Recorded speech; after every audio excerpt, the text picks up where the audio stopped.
What's up, everybody? Welcome back to another episode of Economic Events. Today I'm going to be reading an article from MarketWatch.com. Zillow forecasts a slower second quarter amid caution among first-time buyers and agents.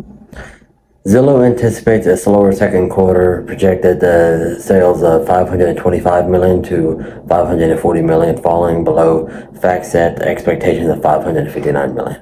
For those of you who are unaware, what FactSet is, it's a financial data and software company. The forecast reflects subdued first-time home buyer demand and reduced activity among real estate agents as the housing market stalls. Specifically, Zillow expects a deceleration in second quarter residential revenue compared to the first quarter.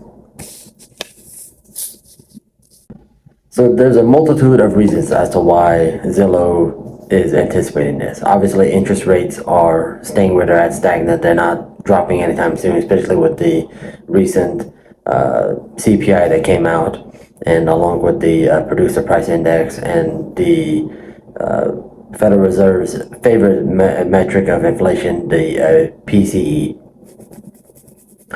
With inflation showing that upward trajectory, I'm anticipating that we could raise rates.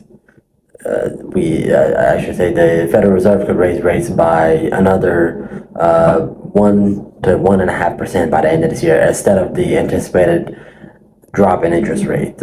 And Zillow stock is not doing too well this year for obvious reasons. And as I mentioned, and Wall Street seems to agree, their stock is down 29% for the year. That's a huge drop, by the way, that 29%. It'd be basically if at the start of the year, Zillow stock was $100 a share.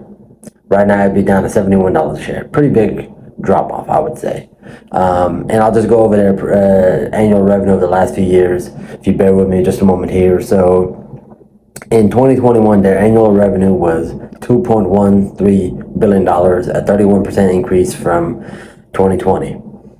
In 2022, their annual revenue was $1.95 billion, an 8.16% decrease. And in 2023, it was $1.9 billion. It was flat. It was down 0.66%. This is all according to macro trends. And the average home price at the time of recording this video is $420,800. Whereas back in 2020, it was $329,000. So that's almost $100,000 more for the same house. And that's just because, obviously, with the interest rates, your mortgage will be higher, which means there's a less qualified pool of applicants. Shrinks the demand, and causes stagnation within the housing industry. Now, in my opinion, the housing market is a bubble, just because of the reasons I listed. And obviously with you look at it, you're talking about, okay, the 2021 from 2020 was a huge jump at 31%. That was a huge jump right there, 31%. But then you're talking about 2022, they were down 8%, and then last year, so if you include the last 2 years, you're talking about they were down almost 9%. So you're talking about a 4.5% overall average for the last 2 years drop off. That's slowly creeping down. So we'll see what the numbers are looking like for 2024. Obviously, FactSet thinks that they're not going to do well. And I think they have some very good data right there. It's obvious there. So for the real estate agents who I hope are covering your ears watching this video, because this is bad news to you. I hope I don't scare you too much. But if I did, these are the facts right here. You can't argue with these facts, these numbers.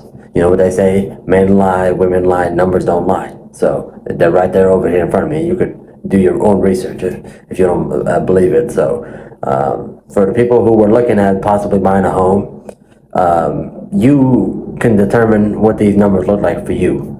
That's completely up to you.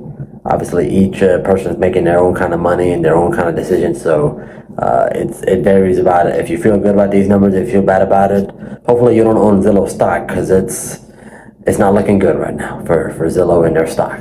It's looking tough for them, so maybe they need to turn it around. But let me know what you think down below in the comment section. Remember to like the video, subscribe to the channel, hit that little bell that's next to my name, that way you get notified first every time I post a brand new video. Keep the comments coming. I do enjoy them. They're coming from all across the world. I think on one of my past few videos there was a comment from Wales, all the way out in Europe. So shout out to Wales and Europe. That was pretty cool. Another thing is, most of my viewers are from the United States, and which is cool. It's not bad. But I'd like to get this across global a little bit more. So share these videos with your friends, family. Watch them together, argue about me if you want to. Comment on my bald head and how shiny it is. You can do that too. I don't really care. Put that in the comments. I find it humorous. But I'll catch you all on the next one. Hope you all enjoyed this one. Bye bye.